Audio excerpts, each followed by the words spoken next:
तो आज के लेक्चर में हम डिस्कस कर रहे थे वायरसेस को। वायरसेस जो हैं आपके पास ये स्मॉलेस्ट ऑर्गेनिजम्स हैं जो दूसरे ऑर्गेनिजम्स के ऊपर फीड करते हैं। बेसिकली इनको ऑर्गेनिजम्स नहीं बोला जाता, ये ना इनको नॉन लिविंग में कंसीडर किया जाता है ना इनको लिविंग में कंसीडर किया जाता है, क्योंकि ये जो है outside the body non living है और इनसाइड द बॉडी लिविंग है। ठीक है, तो वायरसेस जो है इनको ये स्मॉलेस्ट पार्टिकल्स कहा जाता है जो डिजीज कॉजिंग है, इन्फेक्शन कॉजिंग है, इन्फेक्शन कॉज करते हैं, डिजीज कॉज करते हैं।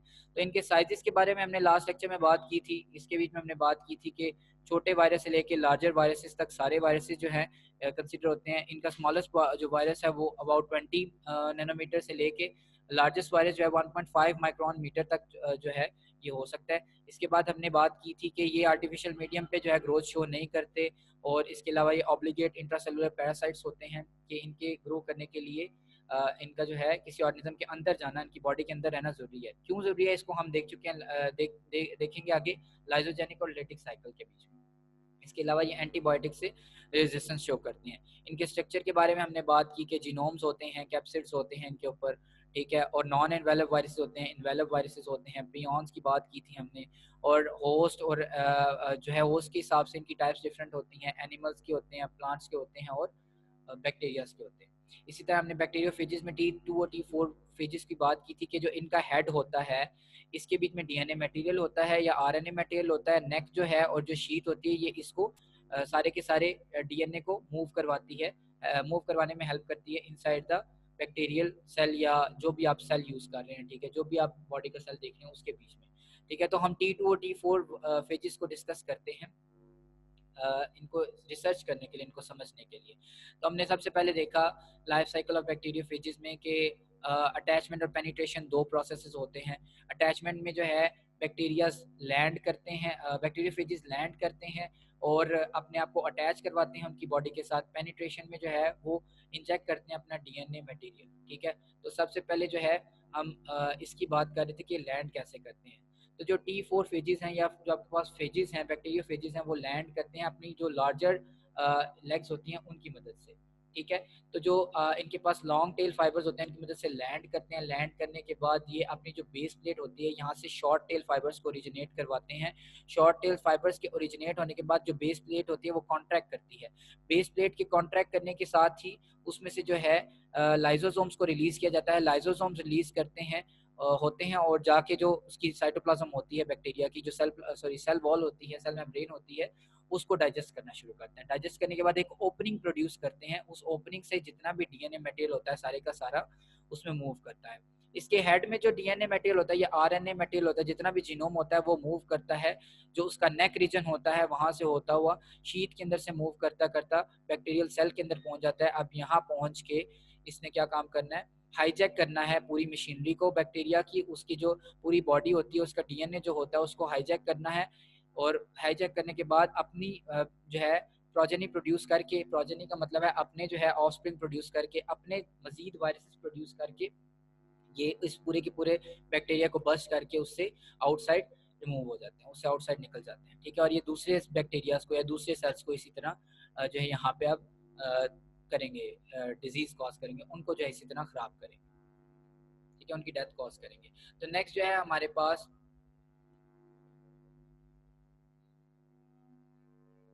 नेक्स्ट हमने देखा, फिर ये तो हमने बात की थी कि कैसे बैक्टीरियाज अटैच होते हैं, कैसे बैक्टीरिया जो है अपना बैक्टीरियोफेजेस कैसे अटैच होते हैं बैक्टीरिया के ऊपर, कैसे वो अपना जो है जितना भी मटेरियल होता है, न्यूक्लियर मटेरियल होता है, उसको इनसाइड द बैक्टीरिया जो है भेजते हैं। तो अब देखेंगे हम कि प्रोफेजेस क्या होते हैं। ठीक है, आगे जाके क्या प्रोसेस होता है। तो नेक्स्ट जो है जो बैक्टीरियोफेज होता है ये बैक्टीरिया के पास जाता है, जब बैक्टीरिया के पास जाके उसमें अपना जो है इंसर्ट करता है डीएनए। डीएनए इंसर्ट करने के बाद जो इसका डीएनए होगा वो क्या करेगा, वो बैक्टीरियल डीएनए के साथ जाके बाइंड कर जाएगा, उसके साथ जाके अटैच हो जाएगा। जब ये इसके साथ अटैच हो जाएगा, सबसे पहले इसकी मशीनरी जो है हाईजैक करेगा सारी की सारी। मशीनरी हाईजैक करने में हेल्प, इसको हाईजैक करने के बाद क्या होगा कि इसको अटैचमेंट में हेल्प करेगी बैक्टीरिया की जो मशीनरी है। ठीक है, ये अटैच होने के बाद यहाँ पे क्या करेगा, इसी के साथ रहना शुरू कर देगा।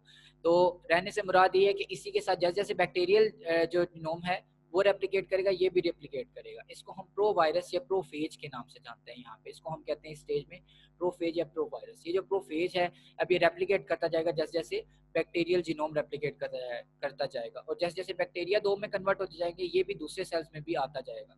ठीक है, तो यहाँ पे हमने पढ़ा है इसको कहते हैं प्रोफेज। इसके बाद इंडक्शन का प्रोसेस होगा। इंडक्शन के प्रोसेस में क्या होगा, ये जो डीएनए होगा इसका सेपरेट हो जाएगा इससे।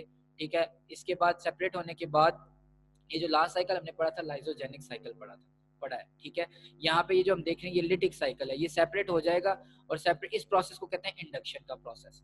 ठीक है, तो इंडक्शन के प्रोसेस के बाद जो है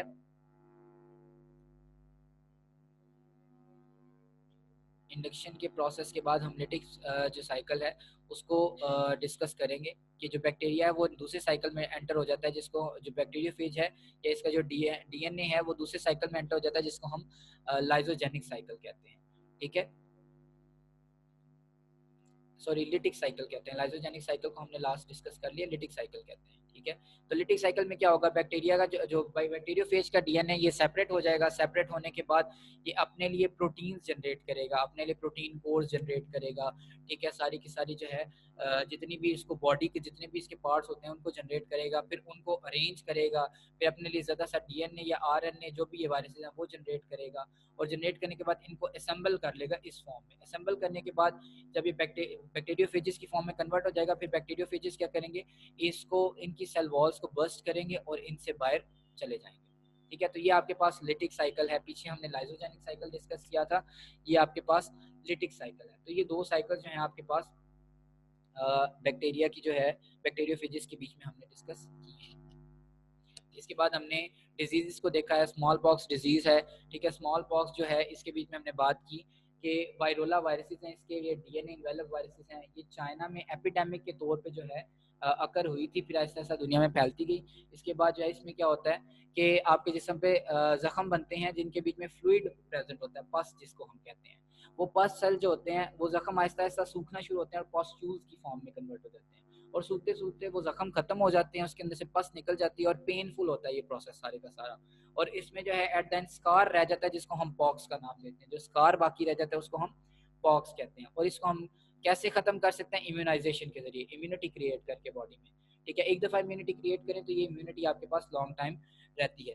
उसके अलावा 1950 में जो है इम्यूनाइजेशन का प्रोसेस इसका स्टार्ट हुआ था सारे का सारा, और मेजरमेंट इसके लिए ली गई थी, इसकी एहतियात की गई थी। और 1980 में जो है WHO ने वर्ल्ड हेल्थ ऑर्गेनाइजेशन ने डिक्लेयर कर दिया था कि हमने स्मॉल पॉक्स को दुनिया से इरेडिकेट कर दिया, ख़त्म कर दिया।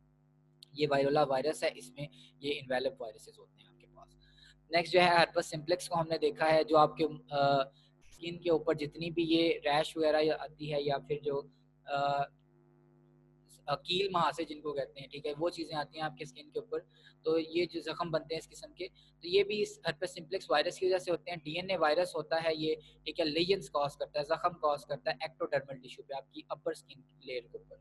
ठीक है, ये भी लिपिड बाइलेयर प्रेजेंट होती है इसमें, एनवेलप वायरस है। ठीक है, इनसाइड पे डीएनए है इसके पास, ये डीएनए वायरस है। नेक्स्ट जो है पैरामिक्सो वायरसेस की फैमिली है, मम्स एंड मीजल्स कॉज करते हैं ये। ठीक है, लार्ज वायरसेस हैं ये भी, और इन्वेलप वायरसेस होते हैं, इनके पास आरएनए प्रेजेंट होते हैं और ये आरएनए वायरसेस कहलाते हैं, और ये डिजीज कॉज करते हैं मम्स एंड मीजल्स। मम्स जो है आपके पास जो बुक के अंदर मेंशन है, अगर आप वो फिगर देखें तो उसमें जो यहाँ से जो इसकी स्किन है वो जो है लटकी हुई है, तो ये कॉज करता है, इस किस्म के जो है रैश कॉज करता है, और मीजल्स के बीच में इस किस्म के दाने कॉज करता है। ठीक है, जख्म कॉज करता है। तो मम्स एंड मीजल्स जो है ये भी इम्यूनिटी के जरिए जो है इसको भी हम क्योर कर सकते हैं। इसके लिए भी हम जो है डिफरेंट इम्यूनिटी क्रिएट करते हैं बॉडी में डिफरेंट वैक्सीन वगैरह के जरिए, तो उससे भी हम इसको क्योर कर सकते हैं मम्स एंड मीजल्स को।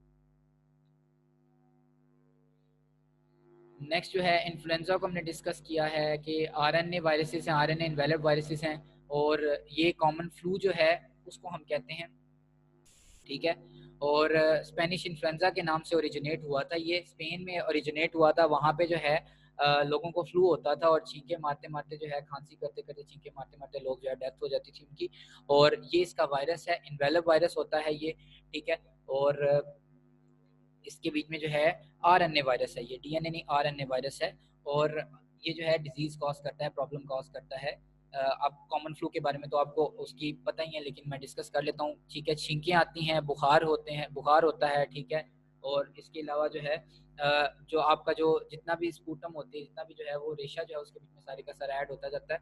और आपका जो है ये जो वायरस होता है ये बेसिकली इसमें इन्वॉल्व होता है, ठीक है। नेक्स्ट आपके पास पोलियो है, पोलियो मलेटस के नाम से आप इसको जानते हैं। इसके वायरस को पोलियो वायरस भी कहा जाता है और ये स्मॉलेस्ट नोन वायरस है दुनिया के बीच में, ठीक है। इसके बीच में आरएनए मौजूद है, कैप्सिड मौजूद है, ठीक है। और नॉन इन्वेलेंट वायरस है ये, और इसके साथ जो है इसमें आरएनए मौजूद होता है। और इसके सिम्टम्स क्या है, ये चलने फिरने से महरूम हो जाते हैं लोग, ठीक है। जो भी बच्चे वगैरह होते हैं, मोस्टली चाइल्ड्स में ये ओरिजिनेट होती है और लॉन्ग टाइम जाती है, at the end of life जो है जाती है। चलने फिरने से महरूम हो जाते हैं, या उनकी बाजुएं जो है या उनके जिस्म जो है टेढ़े हो जाते हैं, या उनके जिस्म जो है हाफ हो जाते हैं। इस किस्म की जो है ये डिजीज को प्रॉब्लम कॉज करता है, ठीक है। तो जो पोलियो है इसको भी दुनिया से इरेडिकेट कर दिया गया है ऑलमोस्ट। कुछ एरियाज में जो है अभी ये बाकी है, तो उसमें भी पॉसिबली जल्दी जो है कुछ दुनिया जो ममालिक हैं उनके बीच में है, तो पॉसिबली उनसे भी ये जल्दी इरेडिकेट हो जाएगा।